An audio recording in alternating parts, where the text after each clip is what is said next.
Hello, am I audible? Hello. Yeah, yes, you are audible. So give me just 2 minutes.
Hello.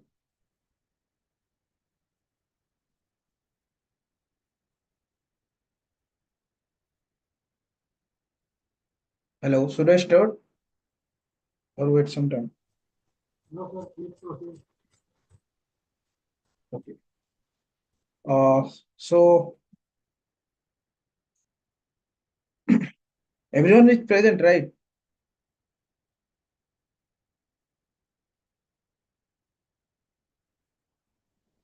I need some response. Everyone is present, right? Yes, sir. I think one person is not available. Okay. So you are there in when I take the like first four lecture of your curriculum, right? So I have taken like the thermal property, TGTM. You are there? Uh, in September month, Yeah, the first four lecture that I have taken. no, sir. At that time, I was not available. Yeah. So I think some of you are there. Some of the Yeah, people I are, was there, sir. yeah. So I have described you what is TGTM. Can you just tell me what you understand by that lecture? What is glass transition temperature and what is TM? I've already told, no? Yeah, glass transition is a temperature minus temperature where the plastic property will go off and it will be brittle.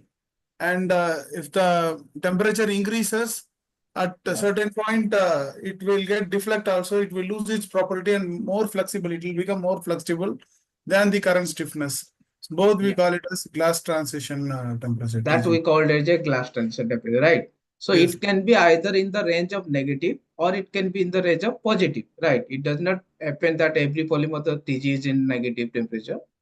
Some of the polymer like acrylics, like styrenes and all, these are the TG is in positive, right?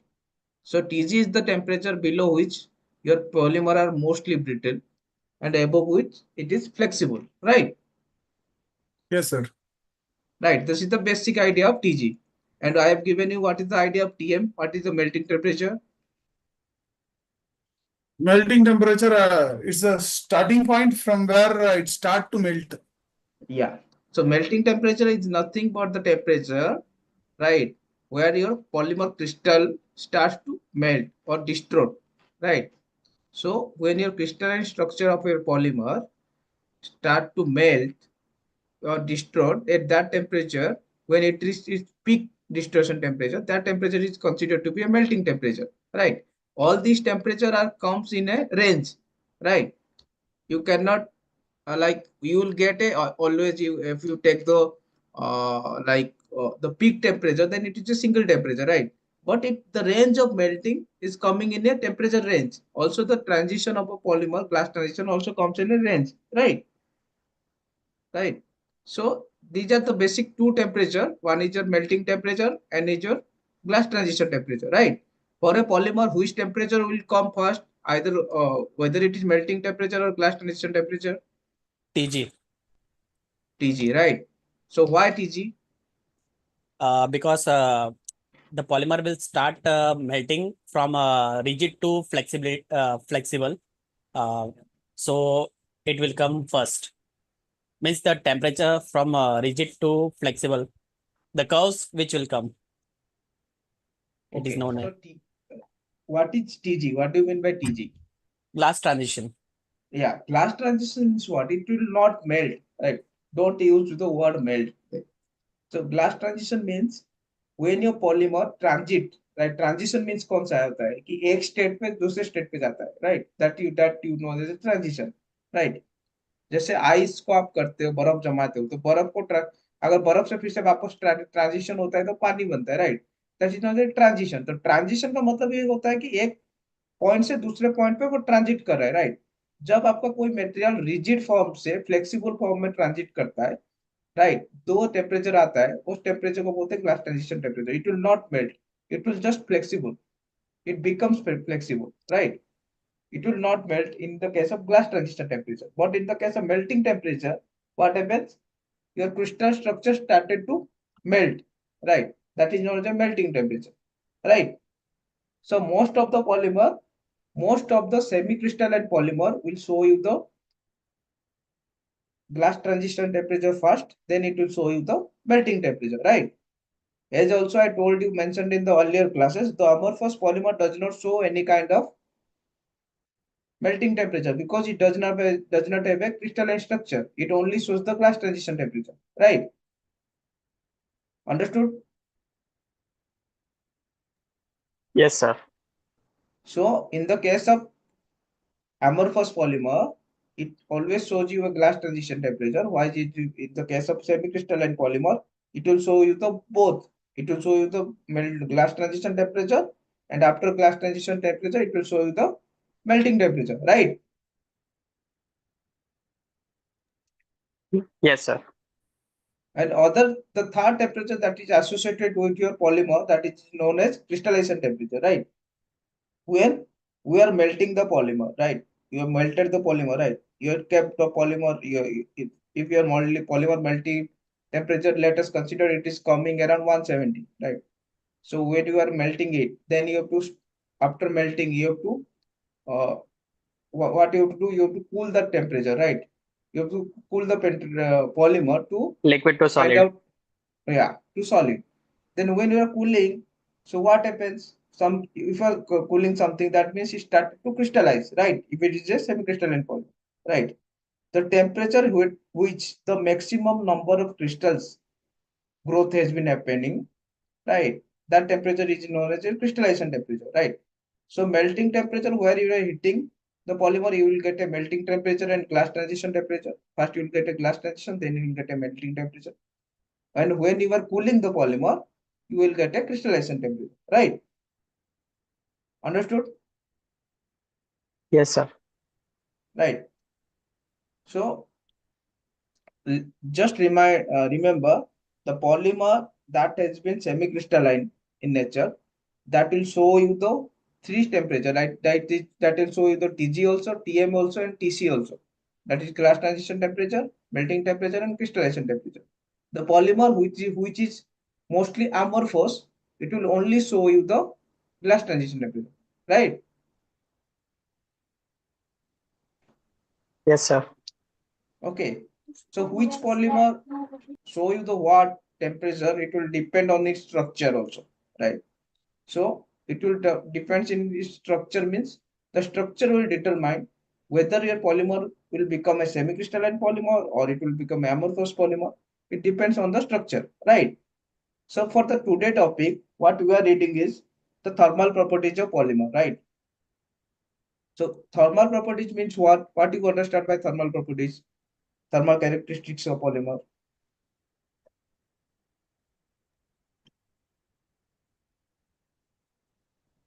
Thermal Yeah, characteristics like melting temperature, yeah. uh,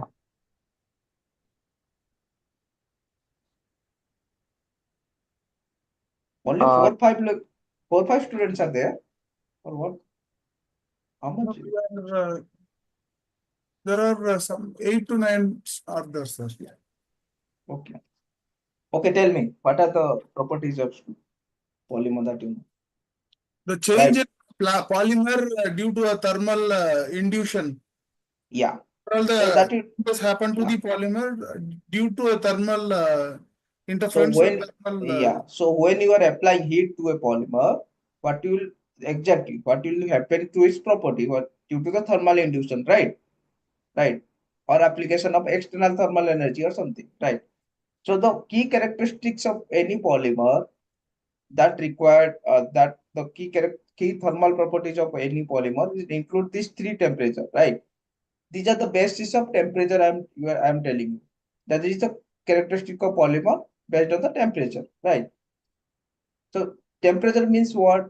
Based because of its crystal structure, what will polymer behave like? How what will be its Tg, what will be its Tm, and what will be its Tc, right? Also, there are some properties like crystal application properties. This is known as the inherent properties. That is a property of polymer. And some of the properties what you determine is application properties, right? What are the application thermal properties of polymer? Do you know what is the application application properties of any polymer? like tensile, flexural impact. No, no, that is mechanical properties. I'm telling you about Okay. thermal properties. Have you heard of HDT, heat deflection temperature? Yeah. HDT, Right. VSP. Yes, these are thermal properties of polymer. That is application properties. Right. Why you are determining HDT of any polymer? Find out how much percent it is getting deflected on what temperature. Yes. Uh, So you are generally what you are doing, you are putting a 66 psi or 264 psi load, right? yes. And you are doing it, you are determining its deflection. You know that is the particular deflection that your sample will deflect, right? That is mentioned in standard. That deflection you have to set, right? Yeah. Okay. So at what temperature that deflection has been achieved, right? That's your key parameter, no? So at which temperature, at what temperature range the deflection has been achieved, right? Suppose let's say consider a polymer that is a HDT of 70, right? And other polymer that is a HDT of 90. So which polymer is better in the case of thermal properties? Which polymer you can use more? 90. 90, right? So why? This is based on the application, right? So if you are applying a polymer to some of the thermal stresses, right? So what you are doing, you are determining its property. So how much temperature it will sustain. before deflecting, right? That is the key whole idea of the polymer, heat deflection temperature, to determine the thermal thermal stability of any polymer under certain load in the area of application, जो भी temperature रहेगा. Okay, so if we are getting a polymer which is having an HDD temperature of 70-80, then what you will do, obviously you are going to use that polymer lower to that temperature, right? You will use that polymer at like 50, 45, at that range, right? So it is always key to determine the thermal properties of polymer. So what is VSP then? Can you tell me what is VSP?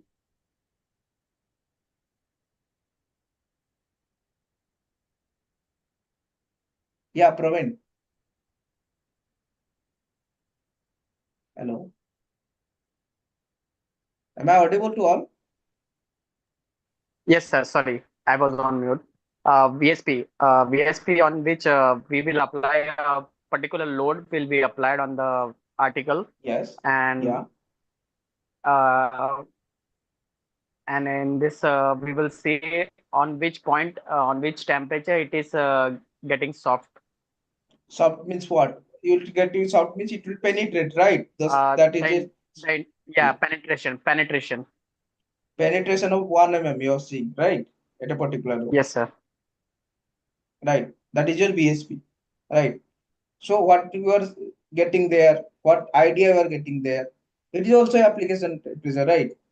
Means that temperature, if it is penetrating 1 mm, means it is becoming soft. The surface of your polymer is becoming soft. So it cannot go beyond, you cannot use that material beyond that temperature. You have to use that material below that temperature, like 10 degree, 15 degree below that temperature, right? Yes, sir. Right. So these are known as the application properties. So why I'm saying you, there are the inherent properties of polymer, that is known as Tg, Tm, Tc, crystallization temperature, melting temperature, right? Glass transition temperature. Also, there are application properties of polymer like HDT, BSP, right? Also thermal conductivity. These are application property, right?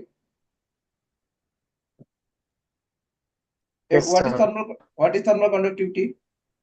Can you just give me an idea? TGA. What is thermal conductivity? Like CTI. Uh, I know that the what is means, what do you understand by thermal conductivity of any material? So thermal conductivity means what? If the conductive range is high, that means it is a more conducting material, right? If the range is low, that means it is a non-conducting material, right? So most of the polymers has a very low thermal conductivity, right? So for improving the thermal conductivity of any polymer, you are adding what? Thermally conductive fillers like alumina and all, right? कोई भी inorganic fillers, some of the inorganic fillers like zinc oxide, alumina, right? These pillars are known as thermal conductive pillars. So some of the application is required a certain thermal conductivity.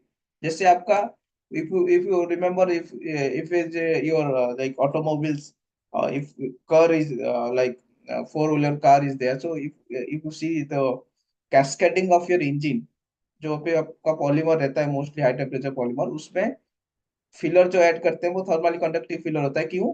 क्योंकि उस engine से जो heat generate होता है उसको बहुत बाहर उसको डिसिपेट करना रहता है, राइट? अगर उधर थर्मली इंसुलेटिव मटेरियल लगा दिया तो इंजन ब्लास्ट करने की चांसेस है ज्यादा हीट होके, right? Getting my point? Hello. Yes, sir. सो उस केस में पॉलीमर का थर्मल कंडक्टिविटी नहीं है, लेकिन what you are doing, you are adding some of the conducting filler to the polymer to improving its thermal conductivity, right? Uh, तो sir yeah. जैसे कि aluminium aluminium डाइस्ट्रेट है, ये सब एडिटिव्स में काउंट होएंगे ना? These are the inorganic additives that can be added to the polymer to improve its thermal conductivity, because polymer does not have a good thermal conductivity characteristic. Okay. How is Okay, this so checked, sir? sorry. Conductivity, thermal conductivity, how it is checked? Is it like Yeah, when either the machine a machine is there. There's a hot plate gradient method. There are actually two, three methods to determine. So there's a whole machine has been there. So it's all automated, right? So you have to mold a standard specimen, then you have to test it. So it will come around. Its unit is in watt per meter Kelvin. So it will what will the if the range of your polymer is very good, then the range will come in a higher if the thermal conductivity is very good. If it is low, then your range will come low, right? You meaning getting my point? a specimen of some thickness, it will be kept one side, it will be heated. The other Yeah, side, the end other will side be you have to used for measure. the Yeah, temperature conductivity. Yeah. yes, that is hot plate method, hot gradient method that they told. There are actually two, three type of methods, but generally hot plate method is used. Means it's a very old method to measure the thermal conductivity of polymer. Right. Okay, So sir. all the machines are automated. There is nothing like manual. Right. So if you are giving some sample and seeing what is the thermal conductivity, so the value, the unit, it will come around watt per meter Kelvin. That is the basic unit that has been used to determine the thermal conductivity, right? That will be in unit. So what will be the unit? So it is always in watt per meter Kelvin, right? So thermal conductivity is nothing but the you have to checking the conductivity of your polymer, right? For certain application, but I'm talking about very specific applications, right? You may or may not require your polymer to be conductive or insulative. You may require your polymer to be insulative, not or you may require your polymer to be conductive. So it depends on the applications, right?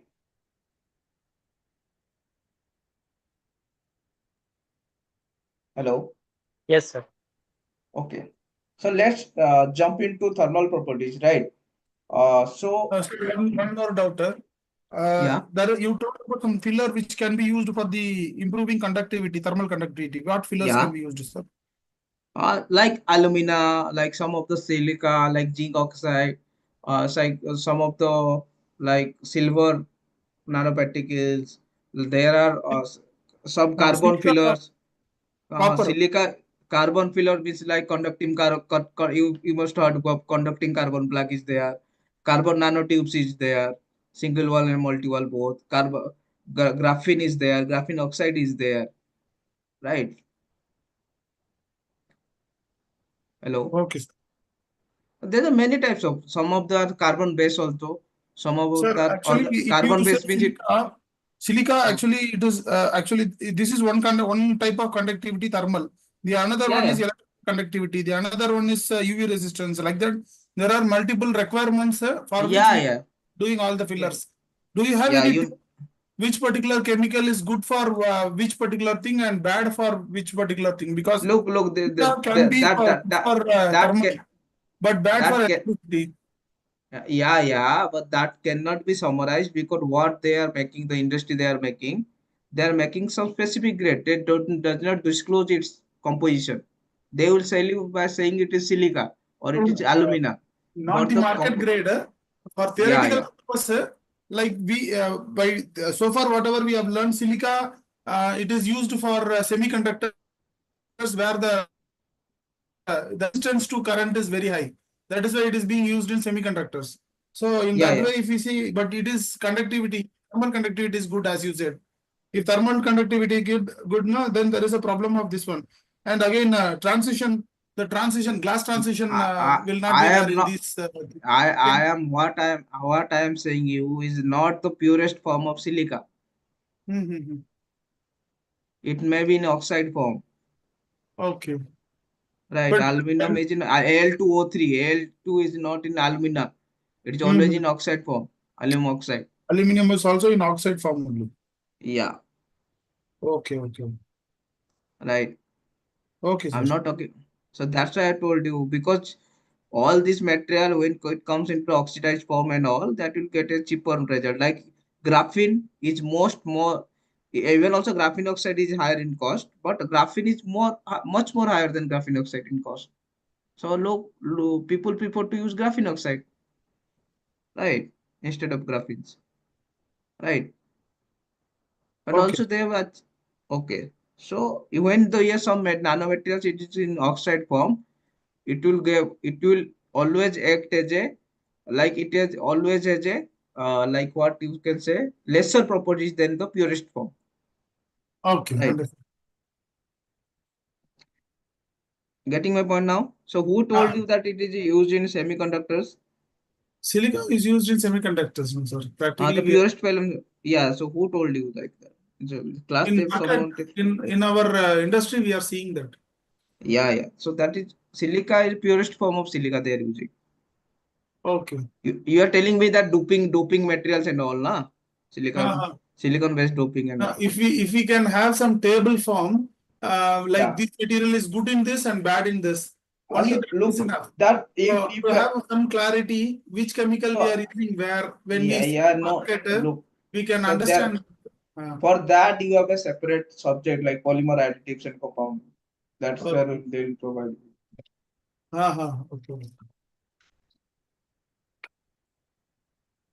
Right? Okay, Now sir. understood. Understood. So for thermal properties, like some of the calorimetric properties I told you, right?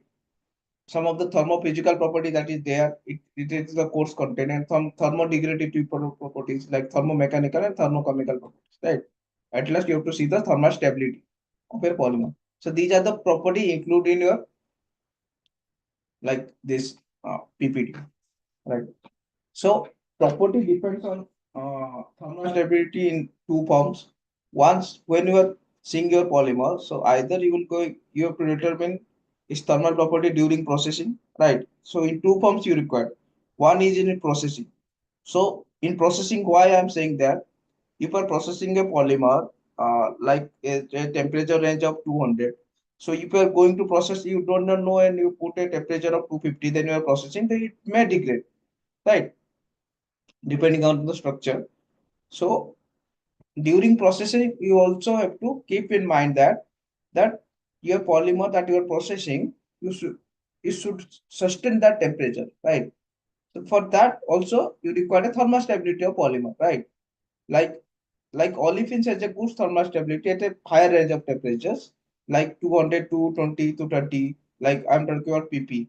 But but it has but some polymer like polyesters, who does not have a, it has a higher melting temperature and processing temperature, but the temperature range is very less, right? Hello. Yes, sir. Yes, sir. So in the, yeah, so polymer, so the temperature range of any polyesters processing is very narrow, right? It may melt at a higher temperature, but the range of processing is very low, right? Where in the case of polyolefins, you will get a higher processing window, right? So you can easily play with the temperature, right? So that if why I'm saying so, because polyester, let us consider polyethylene terephthalate. So it is a melting temperature of what? Like 250, right, degrees Celsius. But if you go above 270, 280, it will may degrade, right? Because it's a esters. But in case of polyethylene, it has a melting point of 170, 180, but you can process up to 230, right?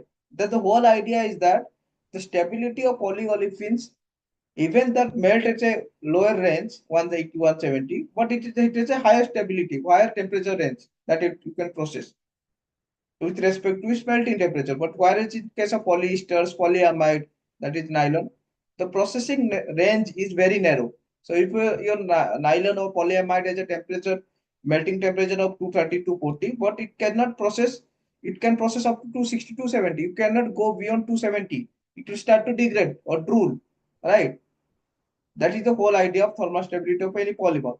So there are two points to be considered. One is during processing, what to do with the thermal stability of a polymer, and second is your end user applications. When you are using the polymer, so what will be the thermal stability according to that particular environment, like load, temperature, and etc. etc. What's it?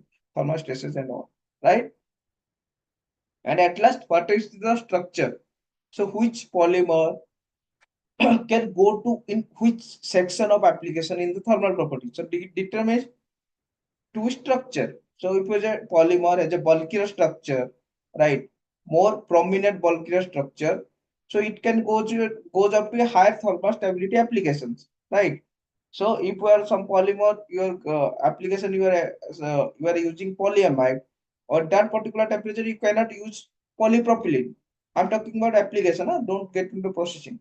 So if a polyamide is a higher application temperature, why it is so? Because it is a hexaethylene diamine, it's a what you can say bulky group is present in that polyamide. It is a higher Tg as compared to polypropylene. So you can use it is a higher HDT and VSP value. So you can easily use it at a higher temperature as compared to polypropylene. So you also the temperature also depends on the structure of your polymer, right? So that is the basic idea. When you are selecting a polymer, you have to see what are its value, what are its key properties, and what are its value, right? What are its key properties means what? In the case of processing, you have to see its melting temperature and processing range, right? But in the application, you have to see its high heat deflection temperature, high softening point, right? And what?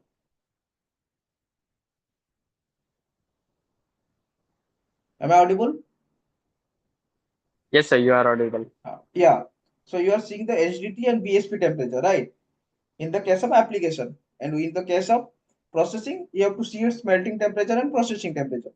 So that certain temperature and temperature range, where it comes from, is comes from the structure of your polymer, right? If a polymer has a more bulkier structure, like polyamide has, like nylon 6, right? Nylon 6 and polyamide, like polyethylene terephthalate, these are the bulkier structure, so it will give you a higher HDT value and higher stability to the temperature. So your application temperature will be more in the case of polyesters, polyamide. But in the case of polyethylene, hence it is a most linear polymer. It does not have a higher application temperature, right? So the thermostability of polymer is divided based on its processing and also based on its applications, right? Yes, sir, one question from my side. Yeah. When you are telling polyamide, it is denoted to PL6, nylon 6, nylon double six. Yes. So that sometime you are saying that the if we see the SGT value, the value will become lower side, like you said, like I told like the polyester. yeah, polypropylene, polyethylene, polypropylene, polyamide and polyesters, right? So if you see Okay, polyamide, so it has a higher HDT value than polyethylene and polypropylene, right? Right. Or okay, it also depend whether it is a means obviously it is a higher HDT value than polyethylene and polypropylene. But if you consider that polyamide, there are two classes you told. That is, there is nylon 6 also and there is nylon 6 also, right? yes, sir.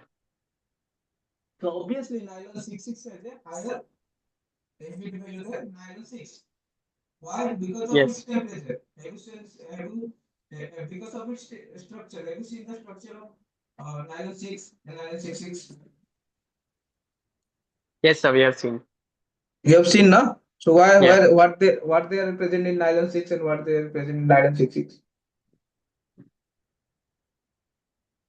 Uh, You know One second, I what is have the to. raw material for preparing nylon 6 and nylon 6?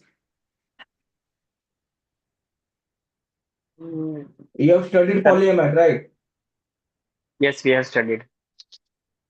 Right.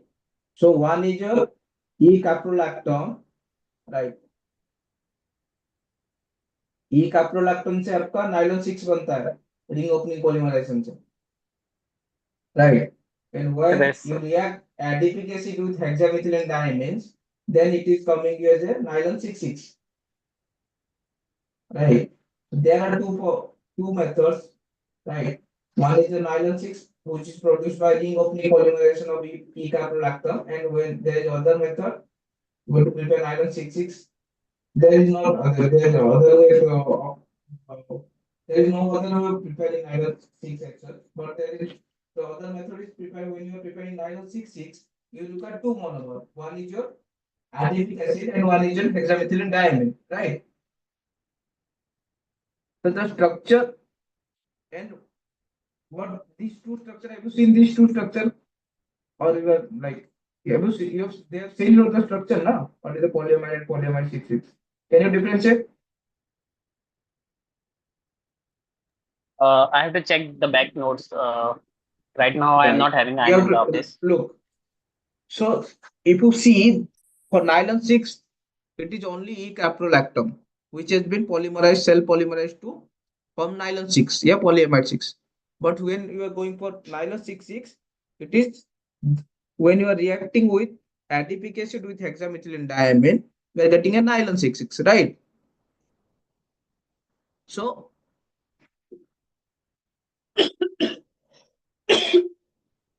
okay. So the main idea is what?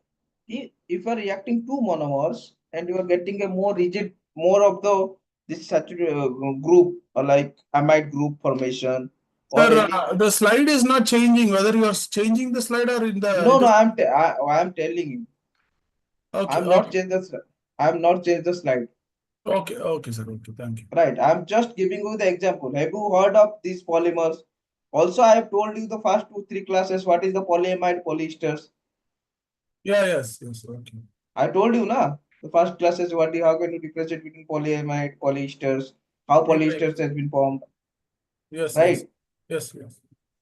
So polyesters is formed when esters linkage is formed, when amide linkage is formed. So which linkage is more stronger? And also I told you regarding the bulkier groups, what are positionally the polymer, which polymer has a bulkier group. That all I already told you earlier, right? So when it is a polyesters like PET, the PET has a bulkier group, whereas amide has a strong hydrogen bonding. So it depends on the every aspect of the polymers. So which polymer has a what composition and what chemical nature it is, right? So for that, with respect to that aspect, the polymer temperatures, the thermostability of polymer changes, right? So in the case of polyamide, it is more thermally stable than most of the polyethylenes and polypropylenes, also polyesters also, right? Because it is a higher acidity value, right? A relatively higher acidity value than polyethylene and polypropylene. Hence, if you consider polyethylamide, imide, or polyphenylene sulfones, it has a higher acidity value than polyamide. So they are different polymers. If you consider polyphenylene sulfones and polyethylamide, right? So this polymer has a higher temperature stability than polyamide also. So it also depends on the nature of polymer, the linkage, the chemical natures, what are the monomeric units present in it. It all depends on all the aspect of the polymer, right? Now got it? Hello. Yes, sir. So you understood now what is for why it is what I'm trying to suggest is key when you are seeing any polymer or I am telling you some polymers, just go and search, right? Whether it is there or not, whether I'm telling you right thing or no, whether Sure. just yeah. So when I'm giving you some polymer like polyphenylene sulfones, I told you that polyphenylene sulfones has a higher temperature stability than polyamide. Go and search what is polyphenylene sulfones. You can easily see what is the difference. Why it is more temperature stable than polyamide. Why polyamide more temperature stable than polypropylene. It always depends on the structure or nature of a polymer, right? Yes, sir. So, okay. So, this is what nothing but some schematical, like some pictures. So, if you can see you can easily know, right? You have know the non-sticky, what you are using is uh, non-sticky tawa and this for making all this activity, na? You are using, right? Non-sticks, generally people do it. So these all are coatings are made of Teflons, right? Because it is a high temperature stable material, right? And so that is the case. So depending upon the polymer, so some of there are applications. There are also application of some of the heat radiators where high temperature polymer is required, right?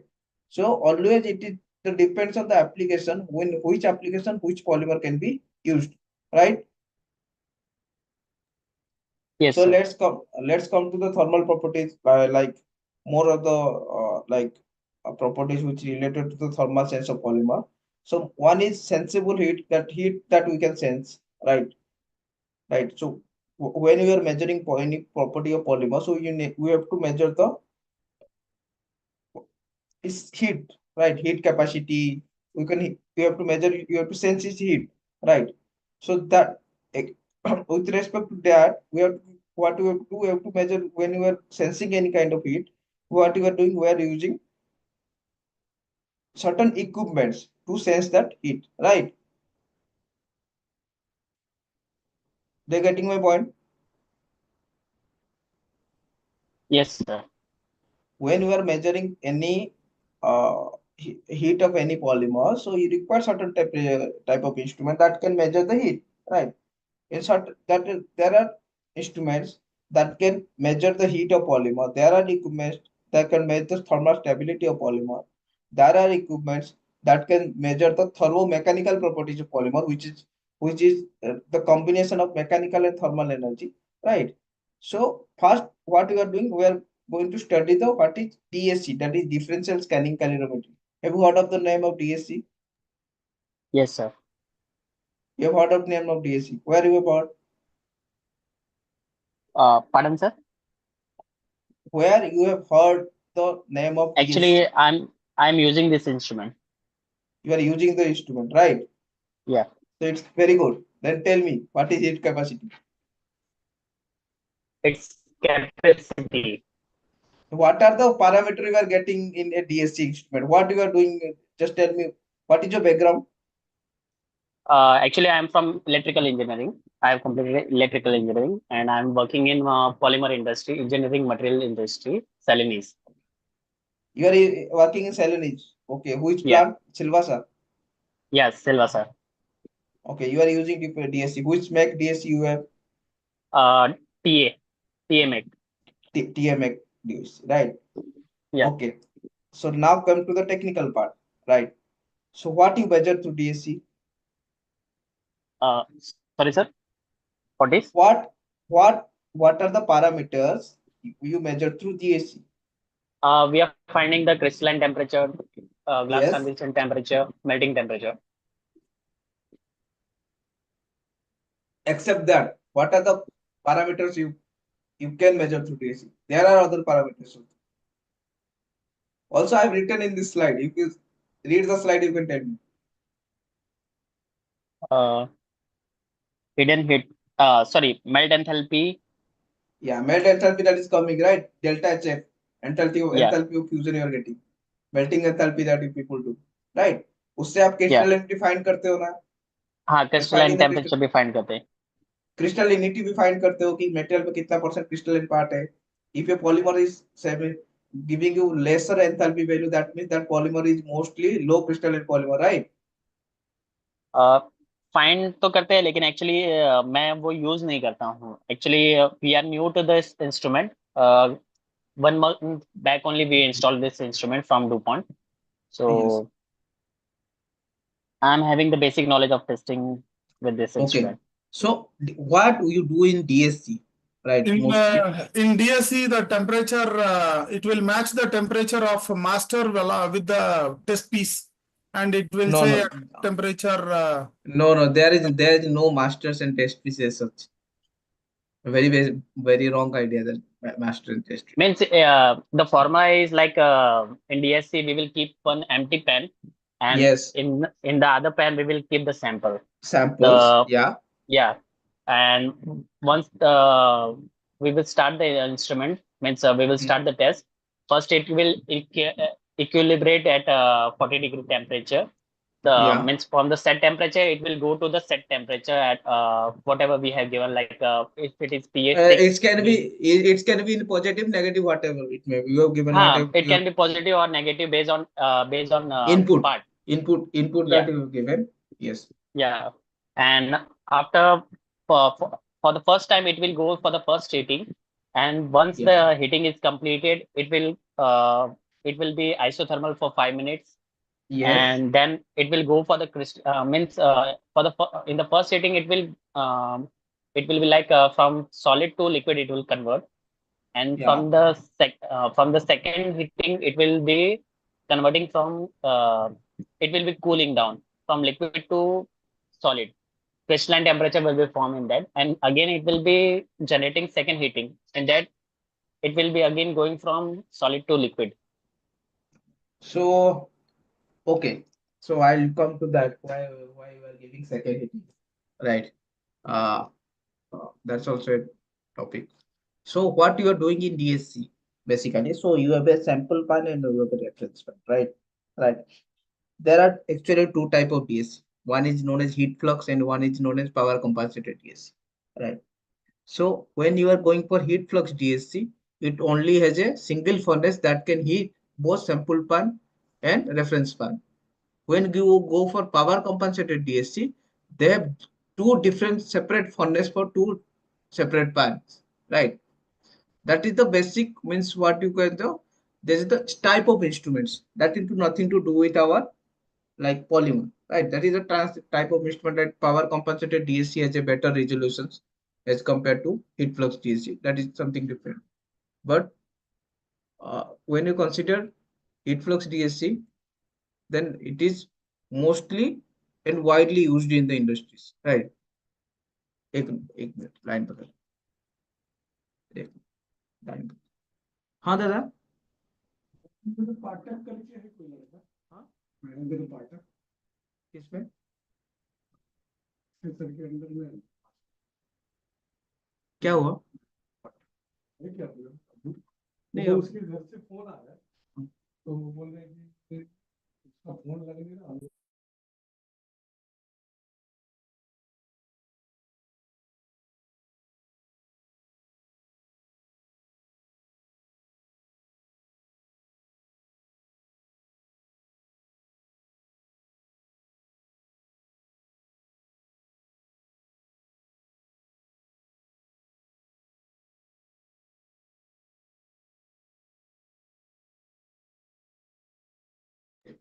sorry uh,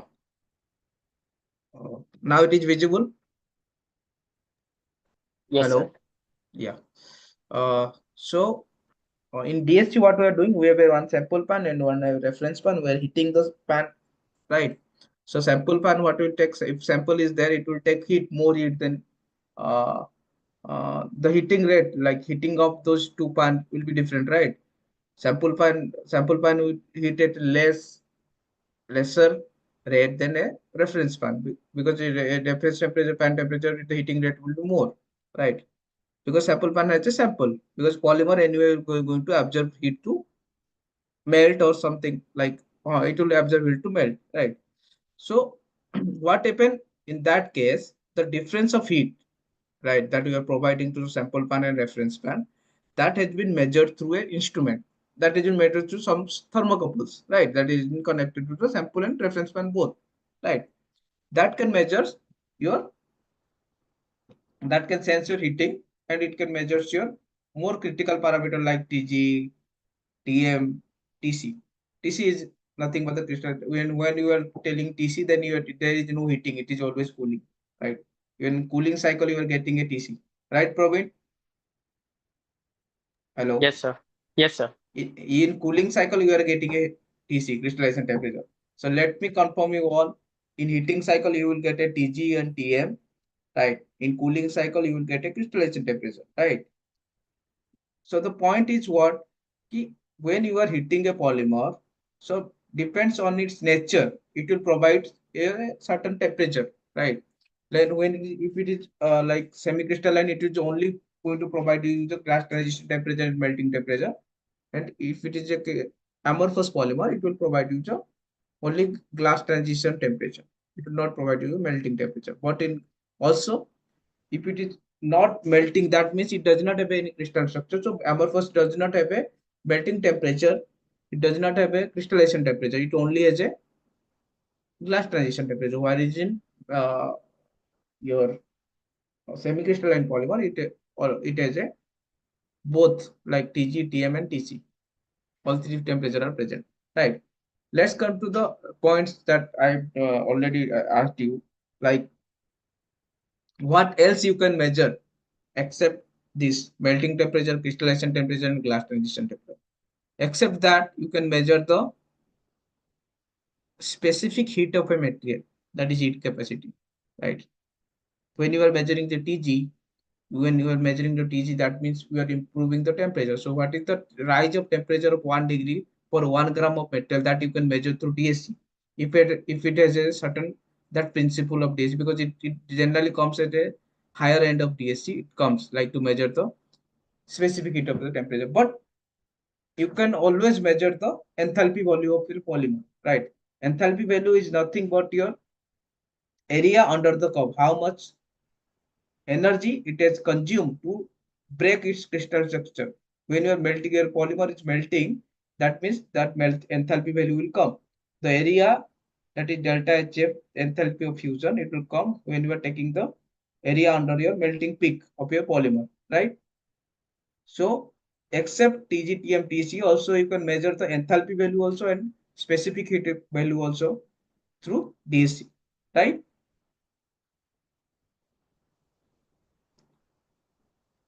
So, sir, how we will measure that uh, raise Area. temperature by raise temperature by 1 unit heat Look, capacity? yeah, that I told you now. Uh, when a polymer, it does not come with all the DSC models that I mentioned. Okay. Higher model is there. So what is the model of TA that you get? It is old model, Q20. Also, that does not have. It's a higher model that can measure the heat capacity, Okay. right? Because look, like instrument is there, when the instrument is characterized according to its price and all, according to Yeah. that only. If it is a higher features, then it will take you the higher money amount, like cost, right? So in Yeah. that range, that's why I'm telling that. Okay, when you are considering any polymers, if it is a polymer is amorphous, you will not get a melting temperature. Have you what polymer you are, I mean, dealing with there in syllabus? We are dealing with PP, ABS, HIPS, polymers, Okay, PBT. so it's a very good example. PP you are seeing, right? Yeah. You are doing DSC of PP at what temperature range to what temperature range you are doing it. Uh, uh, we are starting from 40 to 200. We are keeping the temperature range. Right. So Sometimes, if you see, uh, if you go minus, like negative, your DSC can go through a negative temperature or no? yeah, my DC can go up to minus 90 degree. Minus 90 degree, right? Minus that 90. So if your DSC has a negative temperature, if you can go and see just for your reference, you can put a sample. You do minus 50 to 200, 200 to minus 50, then again minus 50 to 200. You can do it, right, Praveen? Yes, sir. You can easily see the TG. It will come around minus 25, 30. Polypropylene TG is coming around that, right? Okay, I will do practical tomorrow. So you just do and see us the graph. Can you extract graph and see us in the, like, in between lecture? I can tell them, right? Yes, So I will perform tomorrow test and I will hmm, try to capture the photo. okay, photo. Also, if you are using ABS, right? ABS is a amorphous polymer, right? Yes, sir. So when you are using ABS, so you will not find any kind of melting temperature there. Do you find any melting temperature in the case of ABS? No. You only find TG. Yeah. It is coming around minus 80, 90 something, some range that minus, depending upon the grade also and butadiene content also. How much butadiene content is present in that, right? Yes, sir. So it's always come in the range, right? Minus 90 to 100, some range is coming, right? Only TG value is coming in ABS. There is no melting temperature, no crystallization temperature, right? Why? Because it is Yeah. an amorphous polymer. So amorphous polymer does not have a melting temperature and a crystallization temperature, right? If it is a semi-crystalline polymer, it always have a melting temperature, crystallization temperature, and glass transition temperature, right? Yes, sir. Also, for your reference, go and take the area under the curve. That will come delta H value. Just see. Anyway, it will come, I know. See the enthalpy, because we also have a TADSC here. it will come. Just see the area under the curve, that is enthalpy value of your material. It will come that enthalpy value of your material. That value is nothing but the enthalpy value of your material. So if your polymer is more crystalline, then the value will be higher, right? Also, it depends on the material that you are charging. If you put the weight wrong and you have charged, if your material weight is higher, you have like you have put the higher weight, but you have placed like wrong weight in that software, then your enthalpy value will be higher, right? Or or you have charged less material in the machine, but you put your material weight is high in your software, then the enthalpy value is low. So just do the what would you say, the measurement right, right? Do a accurate measurement, put your material rightly, then you will get a right enthalpy value of your material, right? Yes, sir. So always try to measure up to 0.01 milligram, that precision of your balance. Then you can get to a better measurement, right? So it's all about like how you are keeping the sample, how you are placing the sample, right? So what are the measurement that you are taking, whether it is a human error or not. So these all things depends, right? So so you understood what is heat capacity, right? Heat capacity is always related to the Tg of your polymer, right? If it is heat capacity, if it is a molar heat capacity, then it will units will comes in moles. If it is specific, then it will come in mass. If it is a volumetric heat capacity, then it will come in volumes of something, right? There are methods, other instrument rather than DSC also to measure this heat capacity. That is known as the thermal conductivity tester and all. They also has a provision to measure the heat capacity, right? Except DSC. Then latent heat means what? The hidden heat, right? Latent means what? The hidden talent or hidden heat, right? So if your polymer has a enthalpy, that is the internal energy that opposed to the latent heat transfer, right? That means what? Your structure is not break yet. So when जब तक आपका structure break नहीं होगा तो it will start to oppose your heat transfer, then अगर heat transfer नहीं होगा तो उसमें हीट बिल्डअप होगा, देन आपका स्ट्रक्चरल ब्रेकेज होगा, राइट? जैसे जिस प्रोसेस से आपको मेल्टिंग मेल्टिंग मिलता है, राइट? अभी समझा कि मेल्टिंग क्यों होता है? क्योंकि आप जो हीट देते हो ना वो अपोज करता है हीट ट्रांसफर को, देन उधर हीट बिल्डअप होता है, then that heat buildup is what it is doing breakage to a crystal structure. So that breakage is known as what? What? Praveen? Sorry, sir, my network was break during. Yeah, so what I'm told you that when the heat build up, because there is no heat transfer, right? So when the heat Yeah. transfer will be less, then heat buildup will be more in your polymer, and that heat buildup will disrupt your crystal structure, right?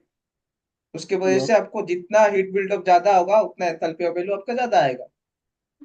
That means उस polymer का heat transfer rate उतना कम है, that means उसका heat उसका crystalline reason उतना dense है, ठीक है? So it is more into the polymer science and physics part, right? So what I'm saying is कि mostly when your enthalpy value is higher, if you take the accurate weight of any polymer, if it is enthalpy value is coming more higher or much higher, then that means what? Your polymer is more crystalline in nature, right? In the case of DSC, you getting my point? Okay. Yes, sir. Your enthalpy value is coming higher means that your polymer is a higher crystallinity, right? Yes, sir. Okay. So as you can see, they have written that the equipment used is DSC and differential scanning calorimetry, right? Right. So this is nothing but the glass transition temperature, rotation of polymer chain and segment, melting temperature, movement of polymer chain, right? What are the associated, as I told you earlier? In glass transition temperature, that is always a rotation or segmental motion movement. In the case of melting temperature, it is always a what you can, it's a complete motion of the chains, right? So these are the temperature that is associated with the polymer, right? That we can determine through DSC. Okay. Yes, sir. So also, except that also we can determine the, have you performed any kind of oxygen onset temperature or oxidation or induction time, OIT? No, our instrument is working on nitrogen only. Okay. So there is also provision to put oxygen. Okay. So many people don't do, because many people do it by TGA method also, but you can do it by DSC also, right? You also have TGA? Yeah, we are having TGA. In TGA, we are using oxygen and nitrogen both. Yes. But in DSC, you can use oxygen in to find out the oxygen induction time, but you can also find out in DSC also, right? There is also that test is used to measure the thermal stability of any polymers, right? We are keeping a polymer at a particular temperature for a particular time. You're just seeing what is the like oxidation time or decomposition of time of that particular polymer. That you can do by DSC, but most of people by do it by TGA, because TGA is the most suitable, like for studying degradation and all, right? Yes, sir.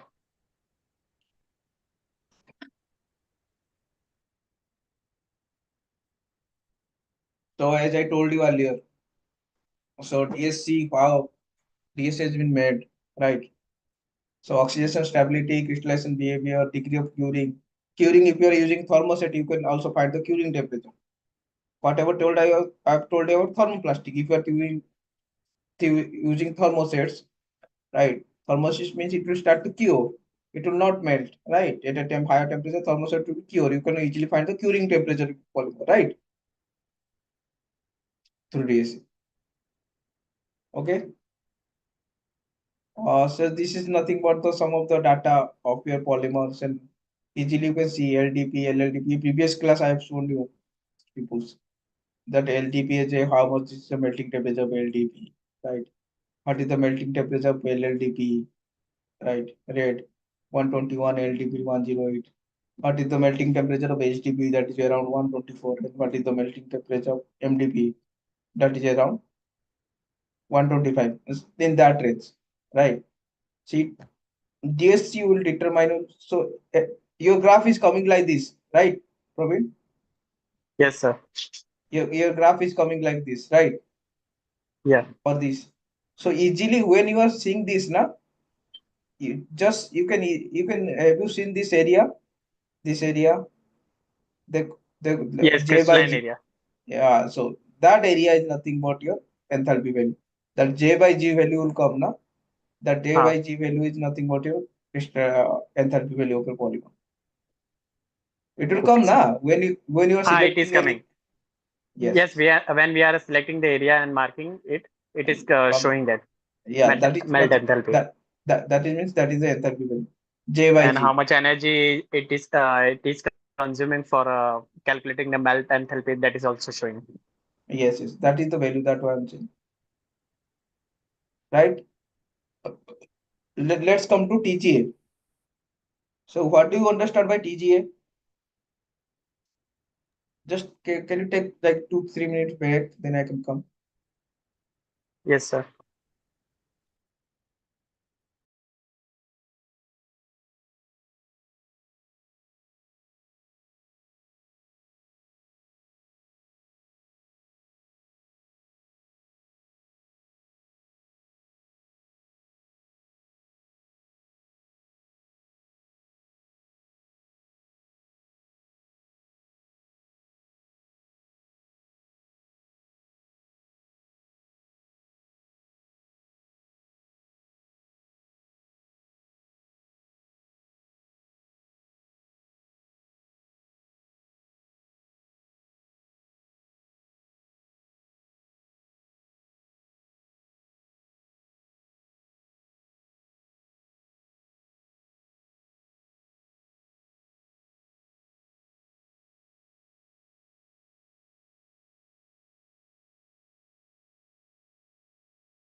Hello, hello. Yes, sir. Okay. Uh, so where were we? Like, what is TGA, right? Yeah. Just tell me. You have updated. Like, so why I'm asking you, so everybody will understand. So, right? Uh, in this, we measure the material weight change in uh, Yes. with the temperature or time. Yes. Function with the temperature and time. So in DSC, what we are doing, we are measuring the transition of polymers, like melting transition, glass transition, and crystallization temperature. And other than transition, we are measuring the specific heat of materials, like enthalpy values of polymer. But in TGA, also we are doing the same. We are going from in DSC, you can go to the negative temperature. You do test the polymer from negative temperature to positive temperature, right, at a range. Also, at a range above its melting temperature, when you once where melting temperature has been achieved, you does not do further. You does not go further, right? In DSC, you just you have to go Yes, there. sir. So you, after like if you are getting your melting temperature like 180, then you can go up to 200. Then you can, and again you will go give a isotherm for 5 minutes at 200. Then you will cool the material, right? In DSC. Yeah. But in TGA, what you are doing, you are not going from any negative temperature. You are going from room temperature. You are putting a metal from room temperature to a higher temperature. Why you are going to higher temperature? To measure your thermal stability of polymer, right? In DSC, you are getting the transition. You are measuring the transition polymer. While as in TGA, you are measuring your stability of a polymer, right? TGA is nothing but what it is the change in weight percentage with respect to the temperature, right? Right. So when you are going from room temperature range from 300 to 800 or 700, right? So you can easily measure the weight loss, right? Weight loss at a temperature range, right? Suppose your degradation start at 350, so you can easily measure that your temperature onset of your degradation is 350. Then your peak temperature will come around 450. Then your end set will come around 500, right? So easily you can measure the thermal stability of polymer, because different of, as I told you earlier, depending upon the chemical structure, your polymer thermal stability will improve, right? When you used any kind of specialty polymer like polyether ketones? Uh, no, we are using mainly nylon 666. Okay. Polyphenylene sulfose. If you use specialty plastics, that is polyether ketones, you can easily identify if you are using a some of the engineering plastic and you are using specialty plastic, and so you are using commodity. So commodity is mostly it's polypropylene is known as commodity, right? Polypropylene or polyolefins, polyethylenes कुछ भी हो रहे हैं. अगर आप polyamide PET ये सब की बात करते हो, then it is considered to be an engineering plastics, right? Specialty means these plastics which are with a higher temperature thermal stability, that is polyether ketones, polyether ketones, polyethylamide, polyphenylene sulfones. These are high temperature plastic, polytetrafluoroethylenes, right? So why I'm telling that, if you do three different classes of polymer DSTGA, you can easily see the when why you are telling it is a high temperature polymer. That means the temperature stability of that material is very high, right? The temperature stability of material is very high. That means the temperature range of that material is high, right? So that's why it is known as a high temperature polymer. So in TGA, you can easily determine the stability of polymer at a temperature range, right? So how you measure stability? Because of what you weight a particular polymer like 6 milligram, 5 milligram sample, take the weight of that, put it in put it into a that boat or crucible, then Pan. you are right. Then again you are tearing the weights and you are measuring the what is the weight loss percentage with respect to the temperature of a polymer, right? So it's nothing to you to determine the thermal stability of polymer. So in TGA, what you determine is the thermal stability, the decomposition behavior, how it bonds or decompose in the presence of an inert atmosphere. TGA you can do it by both. You can do it by TGA nitrogen atmosphere. You can also do it in an oxygen atmosphere, right? Yeah. So you have done both, right? So Yeah, if you we are see using both gases. So like at a particular timing you are using only one, right? In some of the Yeah, time till 600 degree temperature, we are using gas one nitrogen, and after 600 to 800, we are using gas to using 10. the oxygen because you are providing oxygen to be oxidized. You are providing Yeah. more amount of oxygen to that your material get degrade properly. That means why you are doing so, because you want your polymer to be removed.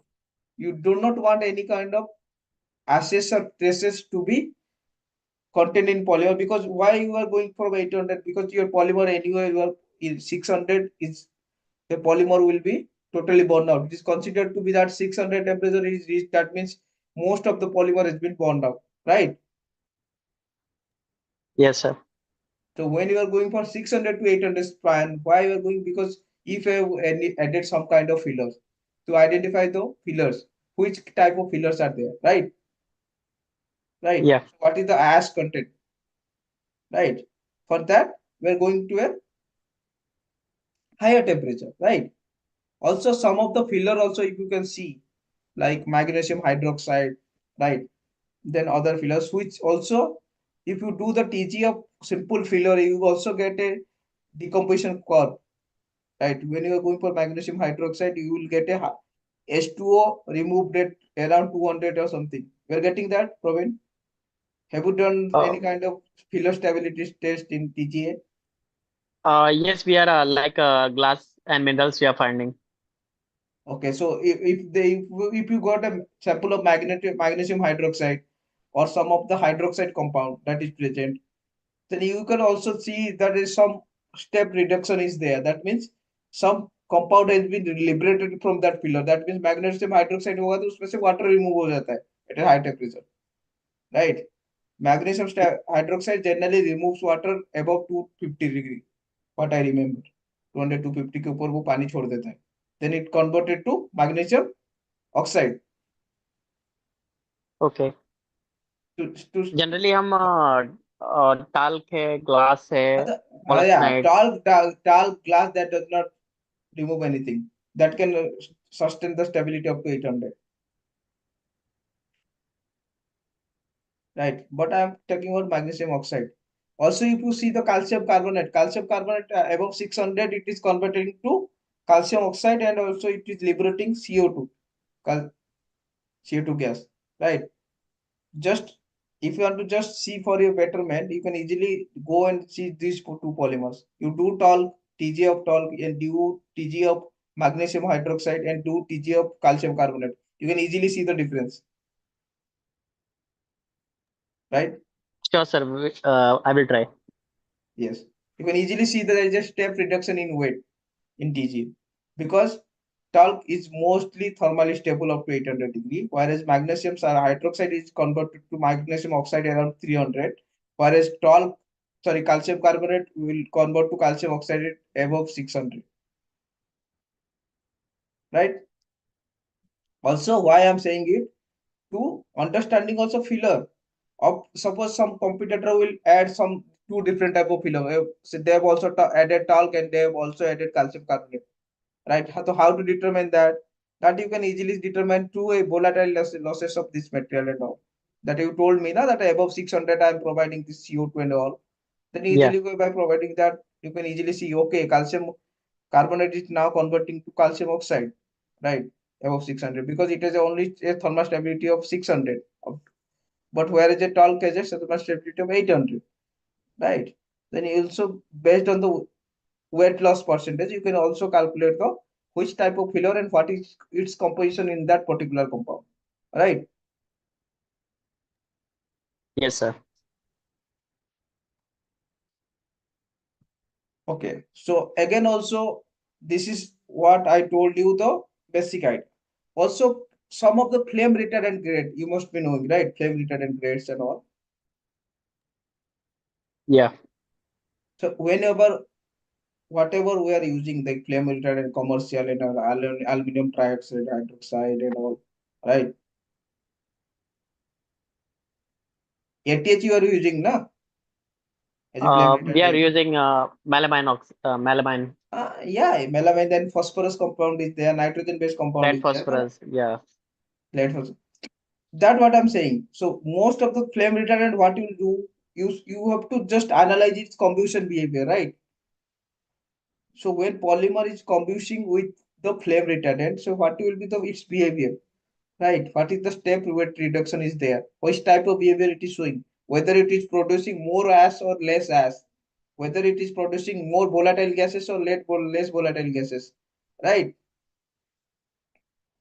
Yes, sir. So so when you couple the TGA with GC, gas chromatography, then you also can analyze the gas that can be liberated through there, right?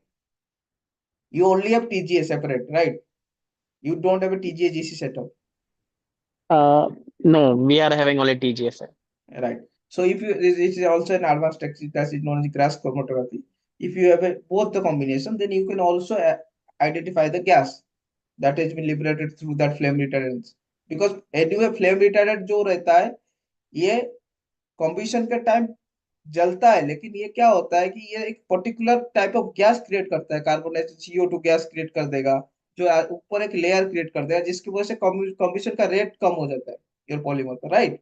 It does not mean that it does not take part in the reaction, it do take part, but it forms a protective layers to your flame, right? That's why your flame stop जब आपका कोई भी combination होता है, right?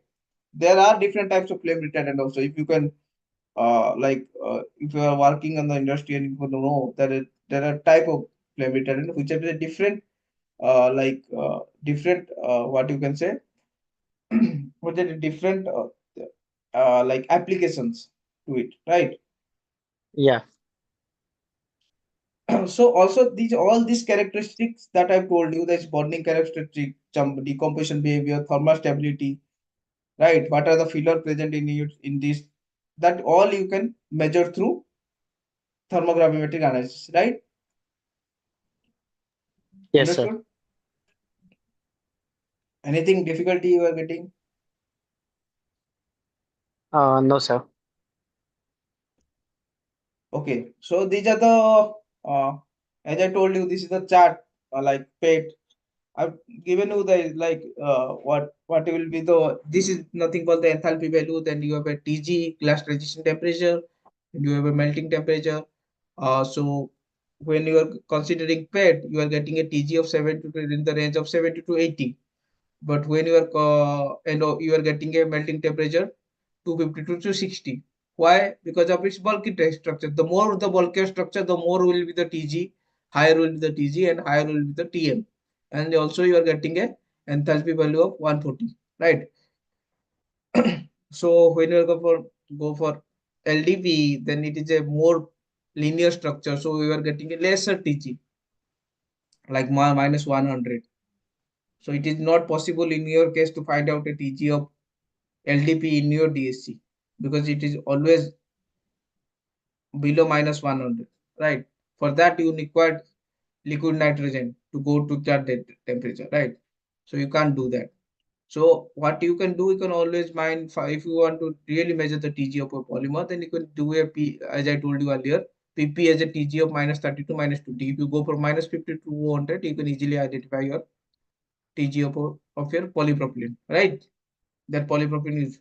Also, there are different polypropylenes. There are copolymers of polypropylene. There are homopolymers of polypropylene. There are heterophagic PP, right?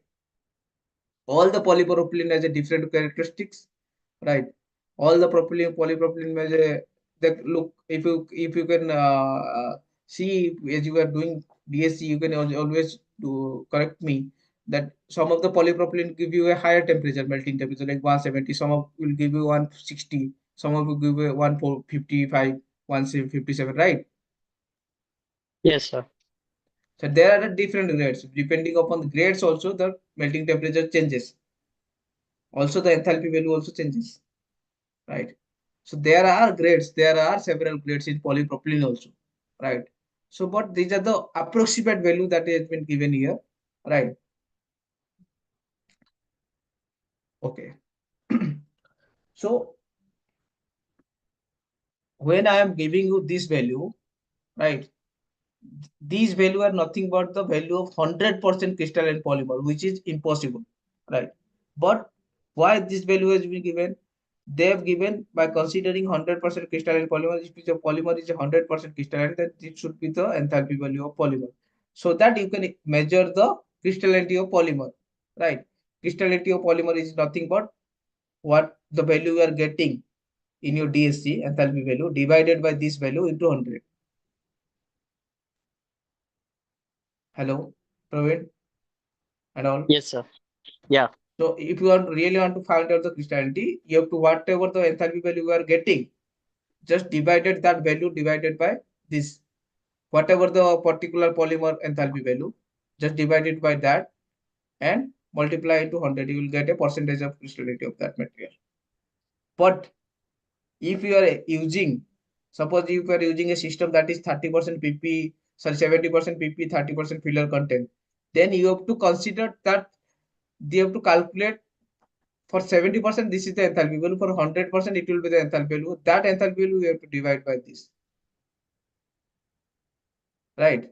So Means only the just polymer and percentage we need to consider. yeah, so that is for 0.7% के लिए इतना enthalpy value है.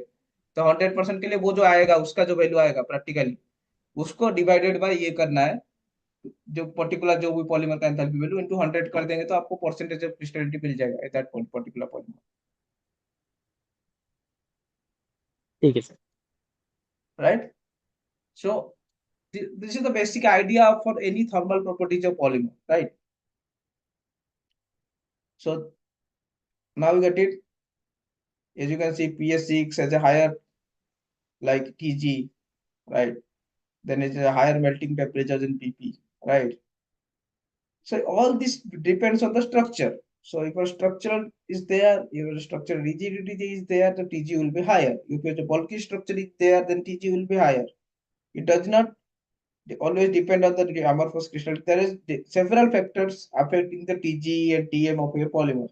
There are also factors that side chain group, the more the bulkier groups, the TG will be higher. So it always depends on the structure of your polymer, right?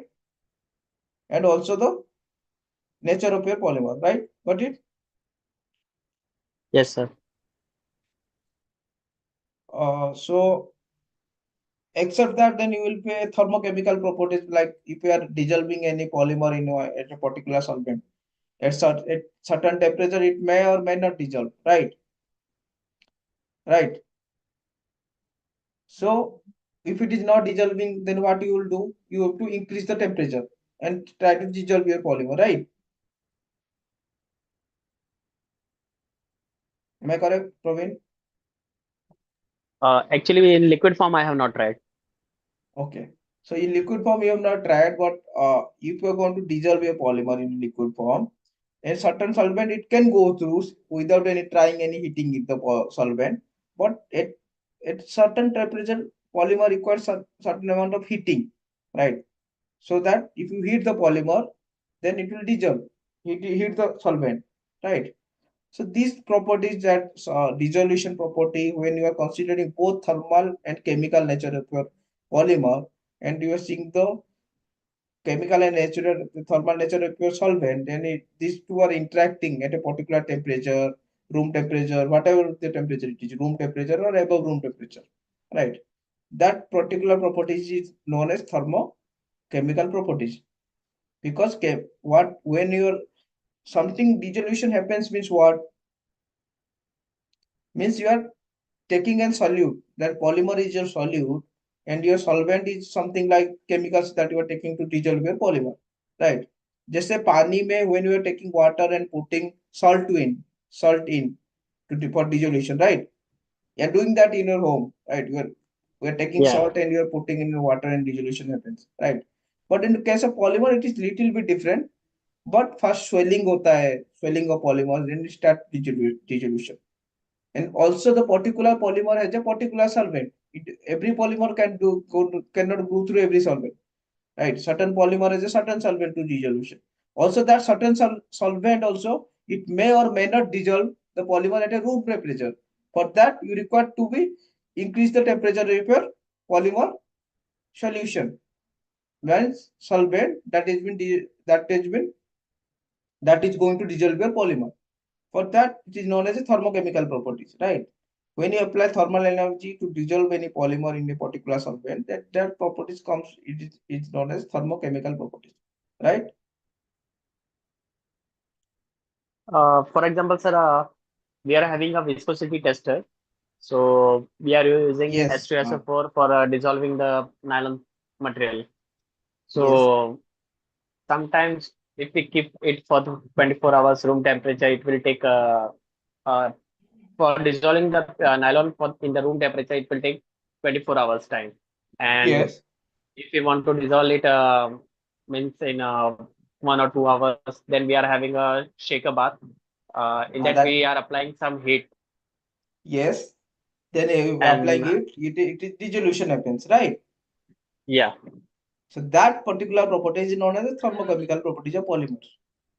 So when okay. applied heat with a chemical nature, then it is known as thermochemical properties, right? Also, nylon you are taking relative viscosity, right? Yeah, viscosity number and relative viscosity both.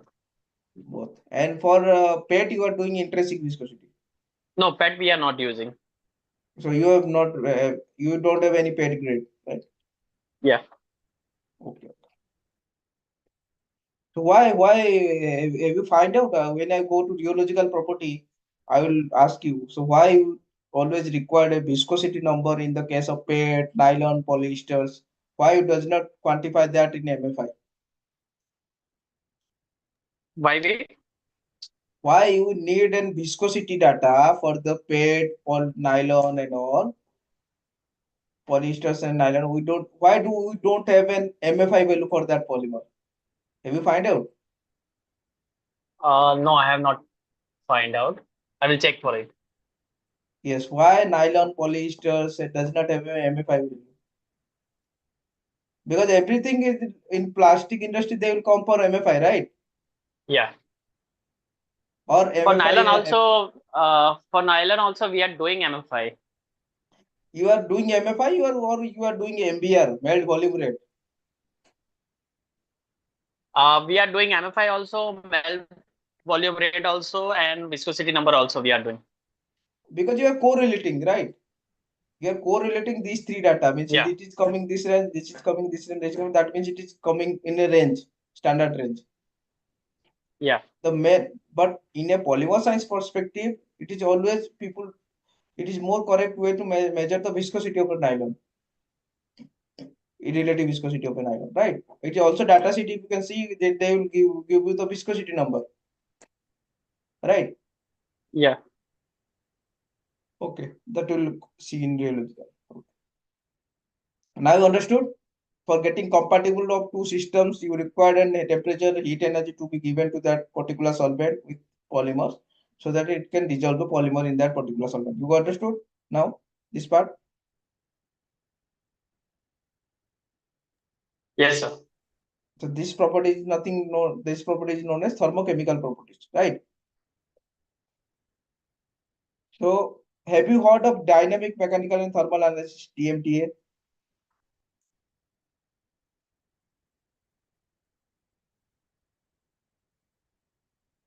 Hello, hello,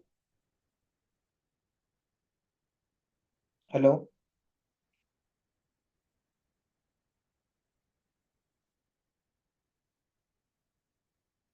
Am I audible?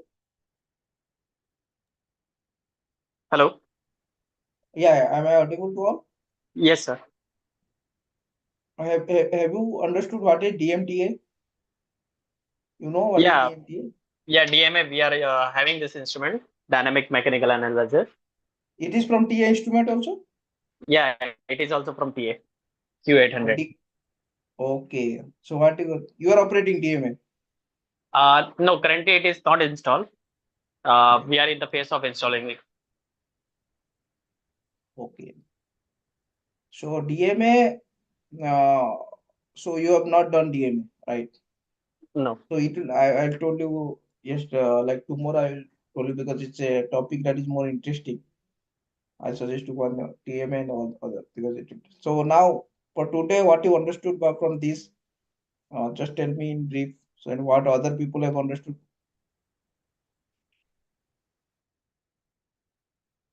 So from DSP, I understood that amorphous material, it will not generate melting peaks. Yes. It will only generate glass transition temperature. And in the semi-crystalline material, it will generate TM, TG, and crystalline temperature, TC. Yes. And in TGA, uh, uh, it will show the oxidization, degradation based on material change and all. Yes. Stability based on the structure of stability of material and which Yes. material it is. Yes. Thermal stability, burning characteristics, and filler content used in the material. If Yes. any additives like FR additives are there, mixed additives are there, then the composition Composition analysis that you can find through TG. volatile component composition will change Yes. based on additives, Yes. these things. Okay. So also the oxygen induction time and all that you can measure from both TGA and DSC also. Right. So my question is this that what you are selling is for thermoplastics you are told, right? For thermoset also you can measure the curing temperature while you are doing DSC, right? There are actually like you know, right? Polymers are two types. One is thermoplastic and thermoset. You know, Yeah. one get Yes, cured sir. and one get met. So when you are considering thermoset, it will only show you the curing temperature because once it is solidified means it forms a permanent 3D dimensional structure. So in case of thermoset, what you are getting is pure only what? Only curing temperature in DSC, right? Yeah. In thermoset, you will get a dilation time and curing temperature in DSC. In thermoplastic, you will get a TG, TM, GC, and you also additionally you will get a specific heat value. Then you can get an enthalpy value depending upon that instruments, right? In Yeah. the case of TGA, always you can easily see the thermostability of any polymer, whether it can be a thermoplastic thermoset, right? Right. The nature of your thermostability of a polymer, the nature of your core, the degradation temperature, degradation kinetics of your polymer, right? How much time it will take to degrade the degradation time of a polymer, the life cycle analysis of polymer, lifespan of a polymer that can degrade. That also you can prove by TGA. Also, the most importantly, industry use what you get a, a ash content value, right? Yes, Thermostability sir. and ash content, these two are main, na? First to find Yeah. out the degradation temperature, then ash content, whether the ash is present or not, right? What is the ash Yeah. content of that particular material, right? Also, the stability of any filler that you are using in polymer, that stability needs to be checked. As I told you, magnesium hydroxide and all these fillers does produce water while this type of fillers or it produce water while you are heating it, right? It loses its thermal temperature stability above 250-300, right? So for Yeah. that you need to check. So what type and what is the stability of that particular filler when you are adding a polymer? Maybe you are adding a high temperature polymer, but your filler is low thermal stable, right? Right. Some of Yes, the sir. flame retardant you need to check its from thermal stability of your flame retardants, right? So that all things that you can see by TGA, right? Understood? Yes, sir. Okay. So next class we will see DMTA and other thermal properties of a polymer. Okay. Okay, sir. So next class is tomorrow. Okay. So that's it for today. Next class I'll show you what is thermal property. Then next class will show the rheological property of polymer. Right? Okay, sir. Okay. Thank you.